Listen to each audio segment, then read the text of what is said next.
বিভিন্ন বিশ্ববিদ্যালয়ে জামায়াতের লোক, বিভিন্ন আদালত ও উচ্চ আদালতে বিচারক যারা হচ্ছেন তারা জামায়াতের লোক, আর আমরা কি করছি? লঞ্চঘাট, বাসস্ট্যান্ড, ফেরিঘাট দখল করছি, এমন মন্তব্য করেছেন সাবেক স্বরাষ্ট্রমন্ত্রী ও বিএনপির ভাইস চেয়ারম্যান আলতাফ হোসেন চৌধুরী।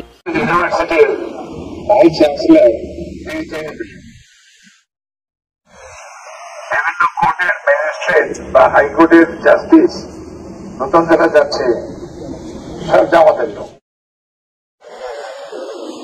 আমি কিন্তু জামাতের বদনাম করতেছি না, আমি দুইটা জিনিস তফাৎ দেখাইতেছি যে আজকে আমাদের অন্তত প্রজেক্টের কাজ দেখেন, আমরা কি করি? বাস স্ট্যান্ড দখল করতেছি, আমরা লঞ্চ ঘাট দখল করতেছি, ফেরিঘাট দখল করতেছি, আর জামাত ইউনিভার্সিটি দখল করতেছে।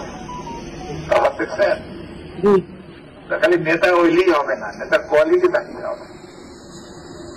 যদি নেতা মনে করে যে চাঁদাবাজি করাই দরকার, দখলবাজি করাই দরকার, তাহলে আমাদের স্থানীয় বিএনপির উদ্দেশ্যে আলতাফ হোসেন চৌধুরীর দেওয়া বক্তব্য সামাজিক যোগাযোগ মাধ্যমে ছড়িয়ে পড়ে, জানিয়ে নানা মহলে প্রতিক্রিয়া দেখা দেয়।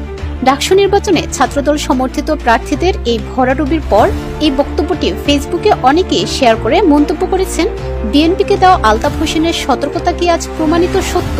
শুধু বিএনপির ভাইস চেয়ারম্যান আলতাফ হোসেন চৌধুরী নয়, দেশের জনপ্রিয় গণমাধ্যম দৈনিক ইনকিলাবে প্রকাশিত বহু লেখায় এই বিষয়ে বিএনপির জন্য সতর্কবার্তা ছিল। বিএনপি যদি বিষয়টি তখন আমলে নিত তাহলে হয়তো ডাকসু নির্বাচনের ফলাফল অন্যরকম হতে পারত বলে মন্তব্য করেছেন বিশ্লেষকরা। গত 15 আগস্ট জেলা শহরের নিজস্ব বাসভবনে নেতাকর্মীদের সঙ্গে মতবিনিময়কালে এসব মন্তব্য করেন তিনি। এ সময় আলতাফ হোসেন বলেন, শুধু নেতা হলেই হবে না, নেতার কোয়ালিটি থাকতে হবে। নেতা যদি মনে করে চাঁদাবাজি করাই তার কাজ, দখলবাজি করাই তার কাজ, তাহলে নেতৃত্ব দিবে কখন?